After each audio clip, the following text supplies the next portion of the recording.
ขายดีบ่ขายดีจ้าฮอดแล้วมาแต่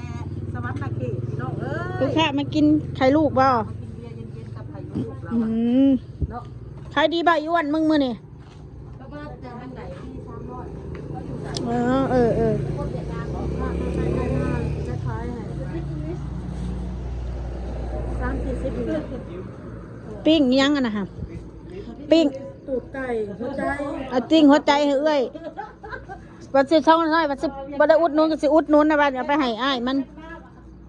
ไม่เท่าไรก็อ้นไม่3,250เอาอีกแล้วช่องไม่หาซ้ำเก่าเอา2,000บ่เอาเข้าไหมแถมบ่แถมไม่หนึ่งบ่เอา20,000จ้ะเอา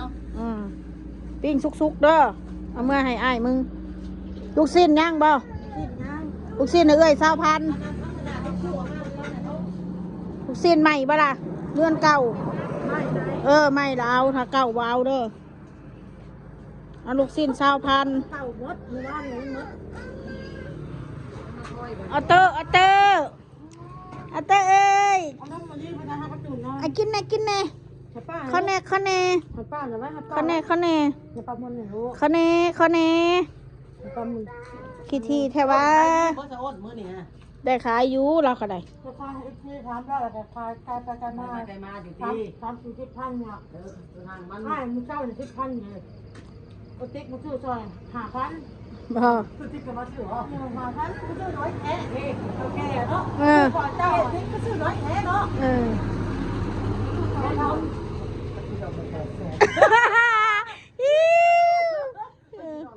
ซื้อไม่เดียวค่ะติอ้น5,000ของไม่5,000เด้อันนี้ก็ข้าวโขบเด้อพี่น้องเด้ออันพี่พ่อยซื้ออยู่เอาข้าวโขบมาข่อยเด้อ2 ถุงเด้อเบาเผ็ดแล้วมักกินซื้อไปให้เราเอาตัวแซ่บเอาได้เอาสี นี่เอาสินี่เนาะเอา2 ถุงข้าวโขบ2 ถุงนี่บ่ แม่นแล้วจ้าโอเคเอาเบอร์ให้คุณอุดหนุนเพิ่นขอบคุณที่อุดหนุนผมดูฮะมีเงินบลาคนอุดหนุนนี่มีแล้วจากไหนเต็มถุงเงินเต็มถุงเดี๋ยวดูก่อนว่ามีตังค์หรือเปล่าดอลลาร์เป็นปึกแน่นอนดอลลาร์เป็นปึกแน่นอนยิบเอาดูใบ50นี่อันไหนร้อนมาใส่หน้ารถแล้วหน้ารถข่อยอยู่ข้างในผลเจ๊เขามาแล้วเราสิมานวดเอาก็เราบอกเลยได้ว่าเราสิออกมาในค่าเขาโขกกระนวดนะที่เขาเนี่ยครับขอบใจจ้าเดี๋ยวเอาไปใส่หน้ารถไว้ข่อยเด้อข่อยซื้อเมื่อให้ผัวข่อยได้ได้ยิ้มเปยยิ้มเปยเงินทอนเด้อพี่น้องซอยกันซอยอุดหนุนกัน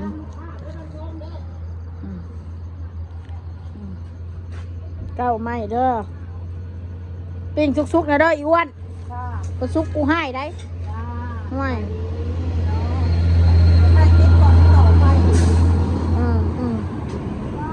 อากาศเนี่ยแมลง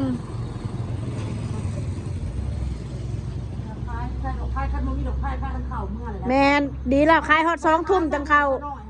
2 ทุ่มจังเข้าเราเป็นคนเวียดนะแมนคนเวียดเตอร์ให้ป้ากินแหน่ขอแหน่ป้าลูกขอแหน่มาก็ตื่นนอนเขาขับไปเอาไข่ลูกเบิ้ลแล้วบ้าไข่ลูกนี่หนาลูกขอมี2 หน่วยไข่ลูกก็สิเบิ้ลแล้วพี่น้องขายดิบขายดีน้ำอัดลมข้าวโขบอันนี้วะนะ40,000มึงมานับเอาดูเงินเนี่ยกูติดหนีแล้วถ้ามึงเบานะหรือมึงเสียกูติดหนีห่วยบักเอาโตรถมึงจะกินนะมึงเนี่ยเนาะห่วยนับบังก่อน ขายดิบขายดีแม่ค้านี่คือปากแดงเปิงเบิ่งเถอะวะ เอาเนาะมันต้องแดงนะว่าเจ็บชีพเขาสิอยากออกมาให้ชมเอาไม้นี่เนาะ ฮะไม่ใช้สาร ไอ้ซักแบตไอโฟน อยู่ในหน้ารถในกระเป๋า เออ สีขาวเด้อก ระเป๋าสีขาว เราจะอุ่นเราอุ่นแล้วก่อนมันฮอดเราเอาเลยบอกเอาเลยฮอดแล้วว่าสั่งเอามากะอุ่นแล้วเนาะมา นี่พี่น้อง เอาเลยก่อน จะให้กินมันฮอดความหมาย ต้องแซ่บ เอาเนาะแก้วเด็ก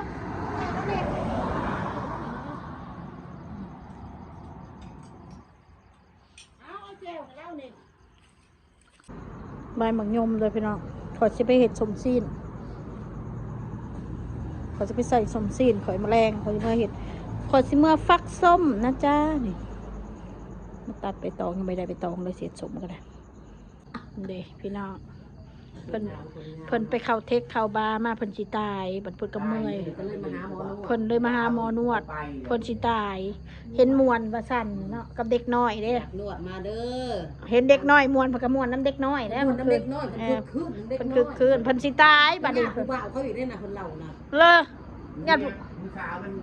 ดึงแขนกว่ามันคืน น้ำเห็นบ่เจ้าเจ๊ขาว อาริต้าบอกป้าให้ไปเอาผู้สาวผู้ว่าคนละเมา เมาแห้งบ่เบิ้ลเหล่าจักลังเมื่อคืนนี่ โอ้ตายแล้ว เรายังไง ไผเมากระดอกกระเดียดได้จังขับรถมาได้ ไปเนาะ ครับ ไผซะครับ อัน ก็สิ นี้ มีแฮงมันสไปอันนั้นไวคูลเลอร์นะเย็นๆสไป เรียกอยากเรียน เห็นหมดในโต๊ะอาหารการกินหันดูไทย ไม่ได้สนใจ คนคนรวยเกิดมาหลาย เออ ธรรมดาแต่คนรวย วันเกิดคนรวยคนจนนั่นต่างกันคือหยังนี่เฮานี่ อันนั้นไผบ่เจ๊ขาวจะไปเมื่อคืนนี่เอาบ่จักเห็นว่าหันไปซะ กูบ่ชักกูบ่ชักก็ไปเออเขาชวนแล้วก็ไปน้ำเขา คุณลงรถมันจะแล่นมาก่อนได้ที เอ้ยบ่จักมึงเบิ่งจะเว้า คุณจักอยู่คุณจักพ่อแม่มันคุณจักมัน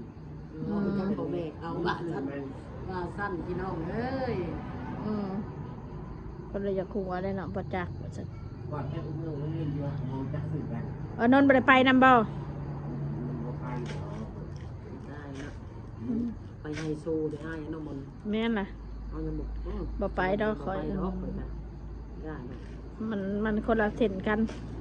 เฮามันข่อยคือข่อยนี่ไปบ่ได้ดอกข่อยบ่เป็นคนดื่มต้องซ้ายดื่มนะไปได้ดื่มอยู่ดื่มกาแฟ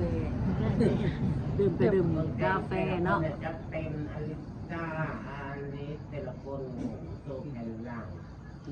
เขาหุ่นดีเนาะเขางาม มันจะชมสู้ไหน มีแต่ผู้งาม ผู้วันคือแบบคือก่อนเล่าเอาเด็กไป พอ ฆ่า เล่า บ่เขาประเด็กน้อยอายุ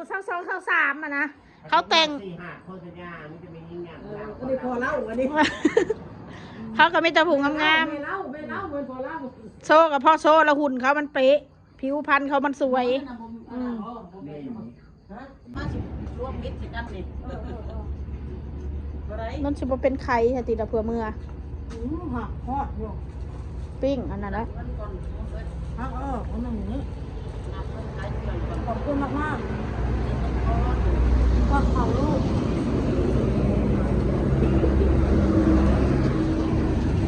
กินข้าวกับยังเด็กหน่อย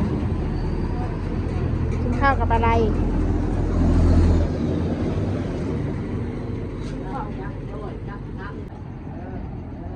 ออโต้กินยังออโต้